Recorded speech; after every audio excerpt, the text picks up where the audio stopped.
with Kim. And I'm Denise. And we are It's Real.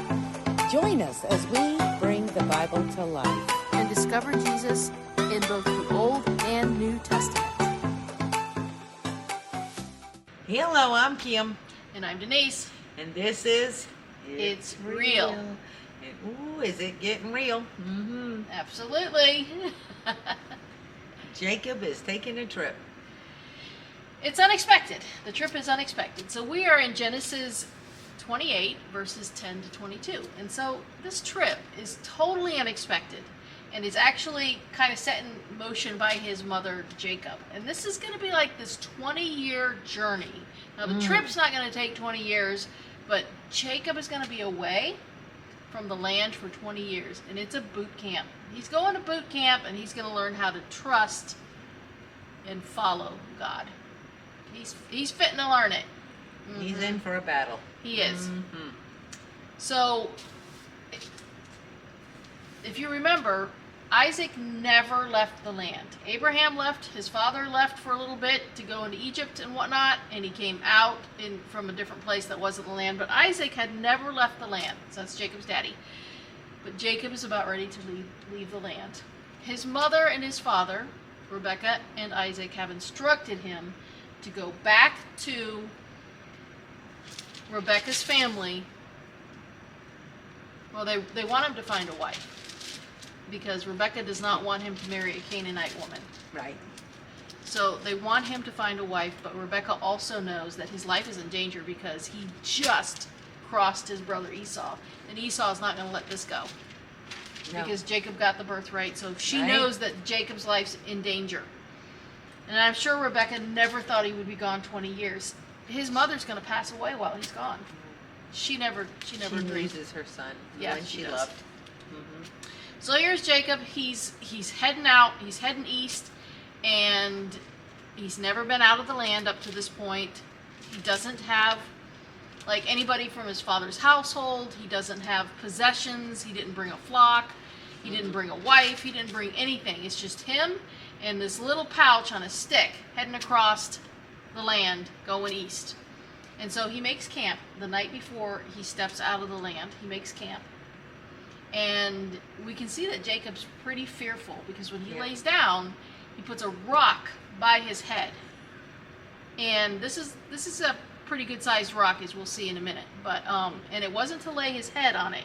Now, when this is taught in Sunday school, they say that Jacob used a rock for his pillow, but actually the Bible says he put it beside his head. Yes. And that is where he would put it if it was gonna be available to grab and protect himself. So anyway, so this rock is by his head. His brother is could be on his heels, he doesn't know, and he's all alone and he's a little afraid. Now he has God's promises, but I don't know that he's thinking about them. And God's promises are not just about the land. No. So God promised him Descendants.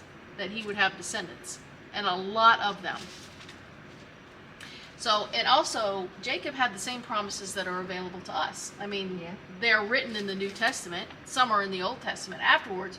But God is the same today, yesterday, and forever. He's always been the same, and his character's always been the same. So we have an example of that is in Romans 8:31. What then shall we say to these things? If God is for us, who can be against us? That's right. And he was looking over Jacob the whole time. That's right. Nothing was going to thwart God's plan or to make those promises null and void. Nothing. So, and also in Psalms 23:4, it talks about the promises. Yea, though I walk through the valley of the shadow of death, I will fear no evil, for you are with me. Your rod and your staff, they comfort me. So God was with him, and God was there to comfort him. But he wasn't really looking for God at that point. So in verse 12, God gave Jacob a vision in a dream. So this is really interesting. It's a staircase. The staircase runs from the ground up to heaven, and there were angels coming from heaven to the ground and then back up to heaven. And then above the staircase is God. And God speaks to Jacob from the top of the staircase. Wow. Yeah. So the symbolism here is God is making a pathway for Jacob through his covenant to heaven. God is making a pathway. So the angels make an exchange between heaven and earth. They are messengers. So Hebrews 1:13 and 14. Hebrews 1:13 and 14. But to which of the angels has he, Father, ever said, sit at my right hand till I make your enemies a footstool? Are they not all ministering spirits sent forth to minister for those who will inherit salvation? That's really cool. That's a great promise. And there, the angels are going up and down, and the Lord is sending him a promise right there. That's right. And that should be really comforting to us. I mean, we have these supernatural beings that God created Ministering angels. for the specific purpose of ministering to those who are going to inherit salvation, which is us. And these angels are constantly before the face of God. Yes. They're getting instructions, and they're coming to God with whatever, the information or what. I mean, it's not like God needs information because he already knows it, but they're constantly before the face of God, and he's telling them how to minister to us. So God, in verses 13 and 14 of Genesis, God restates the covenant between himself, Abraham, and Isaac, giving Jacob confidence. And in Hebrews 6:13 and 18, it says, for when God made a promise to Abraham, because he could swear by no one greater, he swore by himself, saying, surely blessing I will bless you, and multiplying I will multiply you. And so after he had patiently endured, he obtained the promise. For men indeed swear by the greater, and an oath for confirmation is for them an end of all dispute.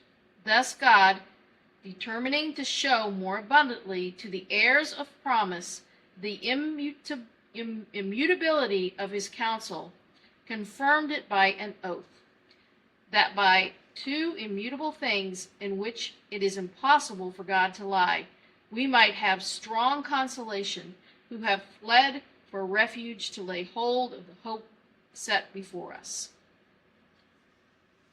Once again, God's character never changes. Old Testament, New Testament, the promises are the same, and God never changes. He never changes. Thank goodness, because everything's changing fast. Yes, ma'am. Yeah.